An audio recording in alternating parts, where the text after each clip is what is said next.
તેનું બધું પહેલાં પ્રધાનમંત્રીનું આપણે સ્વાગત કરીએ છીએ અને બધું હું કંઈ કહેવા માંગતો નથી, પણ એક વાત ચોક્કસ કહેવા માગું છું કે આજ દિન લગી કેન્દ્ર સરકારની જેટલી પણ સરકાર આવી છે તે બધાએ સુરતને ગોળી બાંધીનું ખેતર સમજીને ખેડે રાખ્યું છે. કોઈ દિવસ પણ સુરતના ટેક્સટાઇલના પ્રશ્નો આપણે એટલે આપણા વિસ્તારના પ્રશ્નો તો ભવિષ્ય તેઓ લઈને ચાલશે એવું હું આપણે તમામને વિનંતી આપીએ. અને જે અત્યારે સુરતની ઉપેક્ષા થતી હતી તો 100% મને ખાતરી છે કે હવે સુરત પાર્લામેન્ટમાં નંબર 1 તરીકે હંમેશા જીતતું રહેશે અને આપણા તમામ પ્રશ્નોમાં ઊંડાણપૂર્વક એવું અભ્યાસ કરવાની જરૂર નથી, કારણ કે આપણા પૈકીમાંથી એક છે જે પોતે ટેક્સટાઇલ એટલે આપણી મુશ્કેલીઓ આપણે એમને કહેવા જવાની જરૂર નથી પડવાની.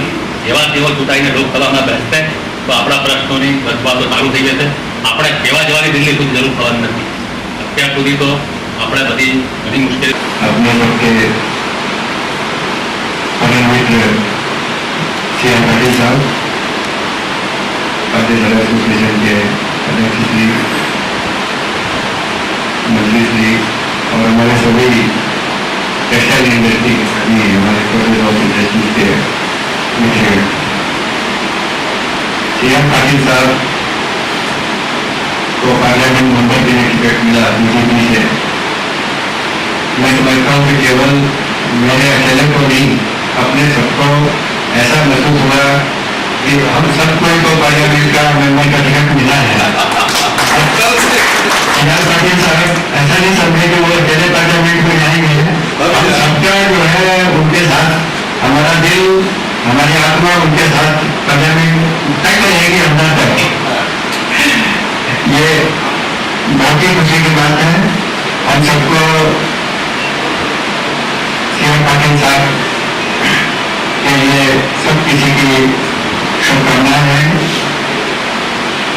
पाटिल साहब को पार्लियामेंट में तो जाना ही है, पर हम सबका एक जिम्मेदारी का काम बनता है कि इनको ज्यादा से ज्यादा वोटों से अपने एक रिकॉर्ड, सारे भारतवर्ष का रिकॉर्ड तोड़ करके पाटिल साहब को इतने मतों से, इतने लंबे गैप से विजयी बनाना है। इसके लिए अपने सबको बहुत मेहनत करनी पड़ेगी, क्योंकि मैंने कहा कि जैसे अपने सारे आदमी खुद पार्लियामेंट सीट के लिए खड़े हैं, ऐसा सोच करके उस भावना से अपने सबको काम करें और इनको इतने मतों से विजयी बनाना है कि सारा हिंदुस्तान जो है इस चीज के लिए एक महसूस करे कि सूरत में श्री पाटिल साहब हम लोगों के बीच में लगभग पर्सन है। इसके लिए अपने को अपने बिल्डिंग में, रेजिडेंशियल बिल्डिंग में सब किसी को यहाँ जहाँ पे रहते हैं अपने सर्कल, अपने सोसाइटी से ज़्यादा से ज़्यादा लोगों की वोटिंग श्री पाटिल साहब के फेवर में करे। अपनी फैक्ट्री के लेबर, अपने स्टाफ, सभी तरह के इलेक्ट्रिकल, दूसरे स्टाफ, मास्टर्स, हर किसी को अपने व्यक्तिगत रूप से उनको बोलें कि आपको वोट जरूर देना है। ये हमारी आप सबको इसलिए खास मंत्र है, पाटिल के साथ में है, हम सबको इनके साथ जुड़े हुए हैं। ज़्यादा मैं इसमें समय नहीं देना चाहता।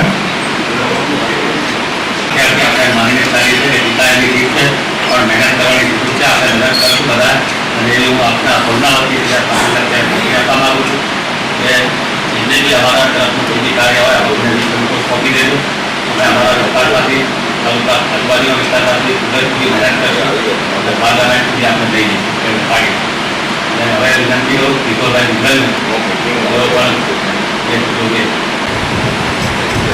सबसे बड़ा आज का विषय है कि नवसारी लोकसभा क्षेत्र से जिस व्यक्ति को टिकट मिला है वो अपने में से ही एक है।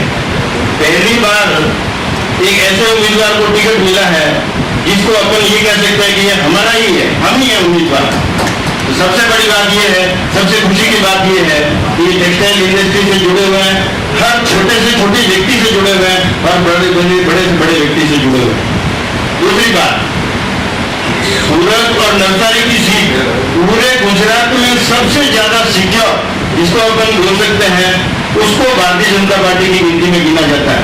इसलिए इन दोनों सीट पर पार्टी में भी कई तरह से सोचा कि इसको उम्मीदवार बना दिया जाए, इसको बना दिया जाए, इसको उम्मीदवार बना दिया जाए, लेकिन लास्ट में यह तय हुआ कि CR पाटिल लगातार 20 सालों से पार्टी में सक्रिय है और आम जनता से जुड़े हुए हैं, इन्हीं की उम्मीदवारी तय मानी गई और इनको उम्मीदवार बनाया गया। तो ये जिस दिन समाचार आया उस दिन समझो हर व्यक्ति को खुशी हुई। और मैं आपको ये बता देना चाहता हूँ कि अपने में से जितने भी उपस्थित है करीब करीब सभी नवसारी लोकसभा क्षेत्र में ही आते हैं, क्योंकि नाम एक तरीके से नवसारी लोकसभा रखने से कई लोगों को कंफ्यूजन है कि नवसारी तो दूर है, लेकिन अपने सूरत की 11 विधानसभा हो गई है तो 7 विधानसभाएं सूरत शहर में रह गई और 4 विधानसभाएं जो है नवसारी लोकसभा क्षेत्र के अंतर्गत आई है। तो उसमें 8वां गेट से डुमस तक नदी के इस पार का पट्टा, जिसमें 8वां लाइन से डुमस तक आ गया, गुड़गांव रोड आ गया, बटा रोड आ गया, उड़ना मतकल रोड आ गया।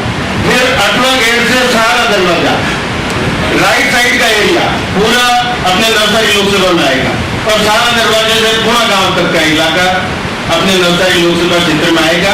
तो मैक्सिमम यहाँ जो बैठे हैं करीब करीब सभी नवसारी लोकसभा क्षेत्र के मतदाता है।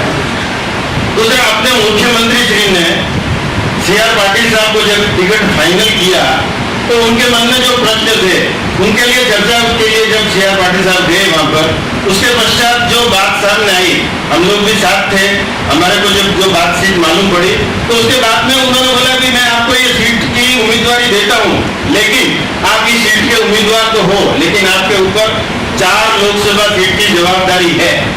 तो अपने लोकप्रिय CM साहब ने इनके ऊपर 4 लोकसभा सीट की जवाबदारी सौंपी है। तो ये जवाबदारी इन्होंने स्वीकारी है। ये कैसे स्वीकारी है? ये सभी उद्योगपति मित्रों के भरोसे, आम मतदाताओं के भरोसे, सभी अपने भाइयों के भरोसे स्वीकारी है। तो अपना भी फर्ज बनता है कि उस दिन ज्यादा से ज्यादा मतदान कर भारी बहुमत से CR पाटिल को विजयी बनाए। विजय निश्चित है, लेकिन दिग्विजय के लिए अपने को प्रयास करना है, अपना ये फर्ज बनता है।